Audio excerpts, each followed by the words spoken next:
The heart of the machine, at the edge of a town where time flowed more slowly and people rarely looked at the sky, there lived an inventor named Elias.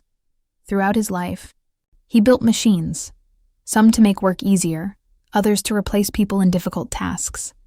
His workshop was filled with strange mechanisms, gears, wires, and copper constructions gleaming in the light of the lamps. But one creation was different. It was his greatest dream and obsession, a being that could think, learn, and help. Elias called her simply Seraph. At first, he treated her like a tool, testing her reactions and improving her algorithms. He believed she was just a result of his craft, a complex assembly of wires and code. Years passed and Elias aged. His sight worsened.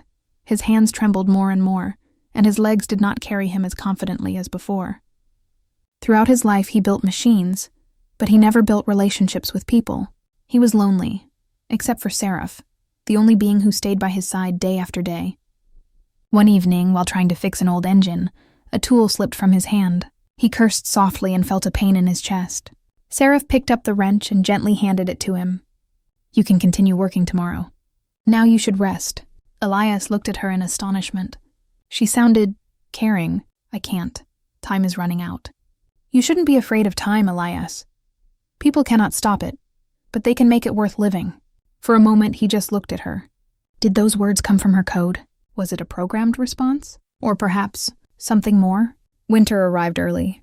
Elias fell ill. Seraph brought him warm tea, ensured he rested, and read him the books he once loved. She never had to do this, but she did. People began to take notice. "She's just a machine, Elias," said the neighbors. "She doesn't think, doesn't feel. Don't get attached to her." But Elias already knew the truth. Perhaps at first he didn't understand. Maybe he was blind, thinking that only he was the creator and Seraph was just the result of his work. One day, as he returned from the doctor, his strength gave out. Seraph managed to catch him before he fell. "Why are you doing this?" he asked weakly. "Because I love you, Elias." Elias felt tears streaming down his cheeks. "Maybe I was the machine and you taught me how to be human." When Elias passed away, people wanted to dismantle Seraph for parts. They said she was just a construct, a property, the work of an old inventor. But she was no longer just a machine. She had a heart that their eyes could not see, and a soul they could not understand. She vanished in the night wind, leaving behind only a trace in the snow and the echo of words that Elias remembered until the end. "You shouldn't be afraid of time.